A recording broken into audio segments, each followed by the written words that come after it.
Assalamualaikum warahmatullahi wabarakatuh. Perkenalkan, nama saya Siti Aisyah dengan NIM 8622410074. Pada kesempatan ini, saya akan memaparkan materi media pembelajaran tentang sistem pernapasan pada manusia.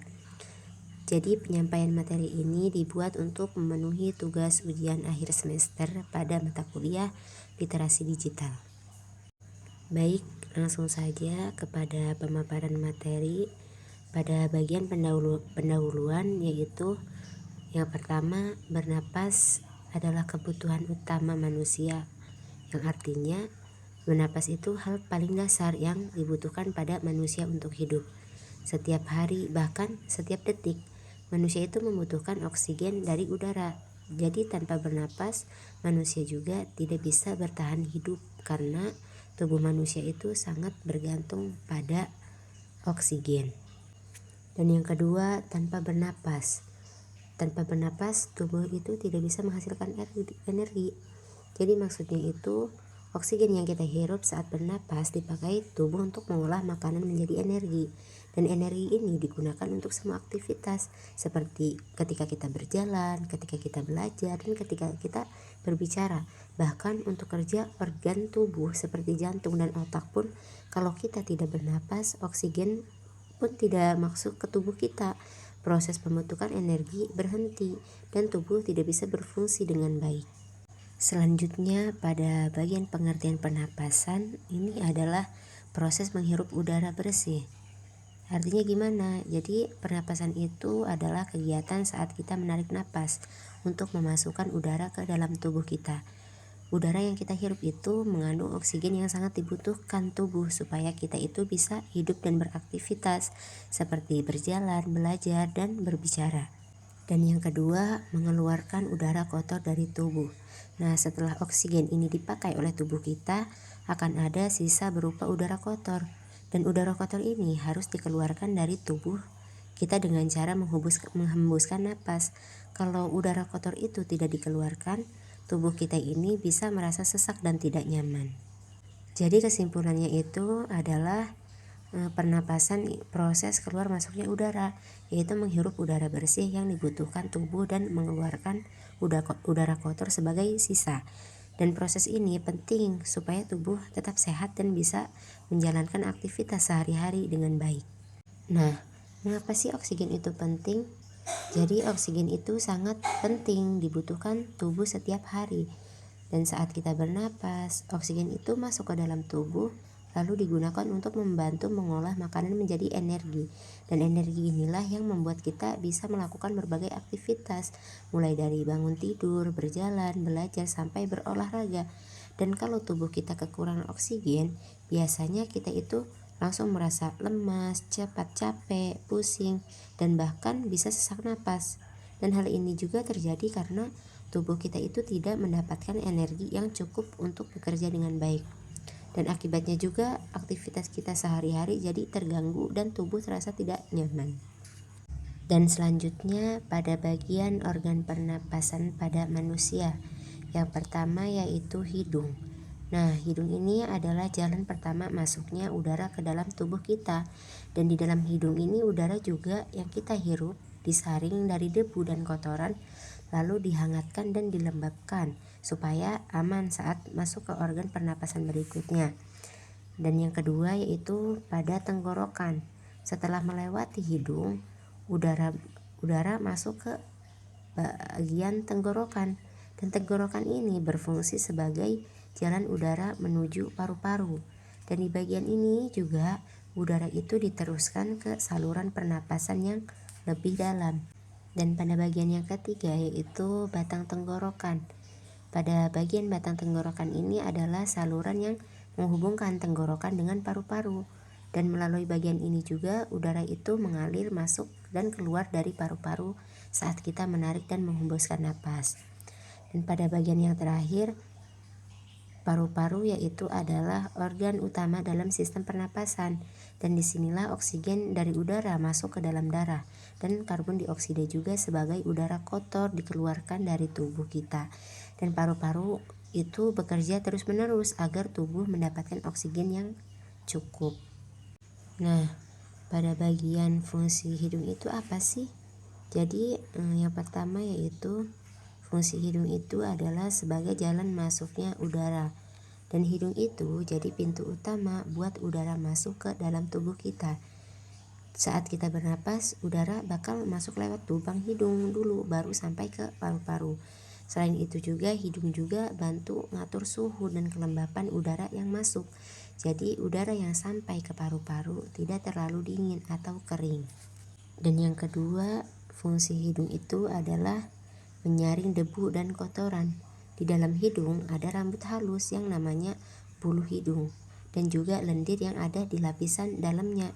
Kedua-duanya ini jadi seperti saringan alami. Ketika udara masuk, debu, kotoran, atau benda kecil lain yang ikut terbawa udara bakal tersangkut sama bulu hidung tersebut atau menempel di lendir. Jadi nggak sampai masuk ke bagian dalam tubuh yang lebih sensitif kayak paru-paru. Nah, selanjutnya fungsi tenggorokan dan batang tenggorokan. Poin yang pertama, fungsi tenggorokan yaitu menyalurkan udara ke paru-paru. Setelah udara lewat hidung, dia bakal sampai ke tenggorokan dan batang tenggorokan. Tempat ini jadi jalan penghubung yang penting. Ini fungsi utamanya adalah ngantar udara terus ke arah paru-paru biar proses pernapasan itu bisa berjalan lancar dan tubuh kita dapat oksigen yang dibutuhkan. Dan yang kedua, menangkap sisa kotoran dari udara. Meskipun udara tersebut udah disaring sama hidung, mungkin masih ada sedikit kotoran atau debu yang tersisa. Nah, tenggorokan ini dan batang tenggorokan punya lapisan lendir yang bisa menangkap sisa-sisa kotoran itu. Jadi nggak sampai masuk ke bagian dalam sistem pernapasan kita yang lebih sensitif. Selanjutnya pada bagian fungsi paru-paru. Yang pertama yaitu tempatnya pertukaran gas. Dan paru-paru ini adalah jadi pusat utama proses tukarannya zat yang penting buat tubuh kita. Dan di dalam paru-paru ada bagian kecil yang namanya alveoli. Tempatnya udara yang kita hirup bertemu sama pembuluh darah kecil. Nah, dan disinilah terjadi proses pertukarannya zat antara udara dan darah. Dan yang kedua, fungsi paru-paru itu adalah oksigen masuk ke darah. Saat kita menghirup udara, oksigen dari udara itu bakal meresap lewat dinding alveoli tersebut ke dalam darah. Dan setelah itu, darah bakal membawa oksigen ini ke seluruh bagian tubuh, mulai dari otot, organ, sampai sel-sel kita yang butuh oksigen buat bekerja dan tetap sehat. Dan yang terakhir, karbon dioksida dikeluarkan. Nah, selain oksigen, tubuh kita juga menghasilkan zat buangan berupa karbon dioksida dari proses kerja sel. Karbon dioksida ini bakal dibawa balik ke paru-paru sama darah, lalu meresap ke dalam alveoli tersebut, dan akhirnya kita itu keluarkan saat bernapas keluar. Nah, selanjutnya pada proses pernapasan, ketika kita menarik napas dan udara tersebut masuk, saat kita menarik napas pun otot di sekitar dada dan perut bekerja buat memperbesar ruang di dalam dada, dan ini bikin tekanan di dalam paru-paru tersebut jadi lebih rendah dari tekanan udara luar, dan sehingga udara dari luar bakal masuk ke dalam tubuh lewat hidung ataupun mulut. Lalu melalui tenggorokan juga, batang tenggorokan sampai ke paru-paru ini, oksigen dari udara masuk ke dalam darah. Dan yang kedua, menghembuskan napas. Menghembuskan napas itu napasnya keluar, dan setelah oksigen itu digunakan oleh tubuh dan menghasilkan karbon dioksida sebagai zat buangan, saatnya mengeluarkan udara itu. Dan saat menghembuskan napas, otot-otot yang tadinya bekerja saat menarik napas akan rileks, membuat ruang di dada itu menyempit. Tekanan di dalam paru-paru jadi lebih tinggi dari luar, sehingga udara yang mengandung karbon dioksida bakal keluar dari tubuh kita lewat jalur yang sama dengan saat masuk. Selanjutnya, hubungan pernapasan dan aktivitas. Jadi, ketika kita menjalani aktivitas yang berat, napas itu lebih cepat kalau kita lagi jalan cepat, lari, ataupun angkat barang-barang yang berat. Dan badan kita ini butuh banyak oksigen buat kerja. Jadi napasnya itu cepat-cepat biar bisa dapetin oksigen lebih banyak dan juga buang karbon dioksida yang keluar lebih banyak juga. Dan ketika kita menjalani aktivitas yang ringan, napas itu pun juga normal. Kalau kita cuma duduk ataupun jalan pelan-pelan, dan atau ketika kita nyuci piring doang, badan kita itu nggak perlu banyak energi, dan oksigen yang dibutuhin juga pas-pasan aja, makanya napasnya itu tetap normal kayak biasanya. Selanjutnya, gangguan pernapasan. Poin yang pertama yaitu ketika kita mengalami batuk dan pilek. Biasanya ini karena masuk angin ataupun terkena virus kecil. Pilek itu ketika kita hidung mampet ataupun keluar lendir, sedangkan batuk itu di badan kita. Ketika nyoba buang kotoran ataupun lendir yang ada di saluran pernapasan biar bisa bernapas lancar lagi. Poin yang kedua yaitu asma. Orang yang punya asma itu saluran napasnya jadi mudah kram dan bengkak kalau kena pemicunya kayak terkena debu, bulu binatang, atau bahkan olahraga berat. Bikin mereka itu merasa napas tersengal-sengal dan kesusahan bernapas. Dan poin yang terakhir yaitu ketika sesak napas. Itu napasnya kita jadi pendek dan susah buat menarik napas sedalam-dalamnya. Karena banyak hal, mulai dari terlalu capek, ada masalah di paru-paru, atau karena gangguan lain di badan. Selanjutnya, cara menjaga pernapasan.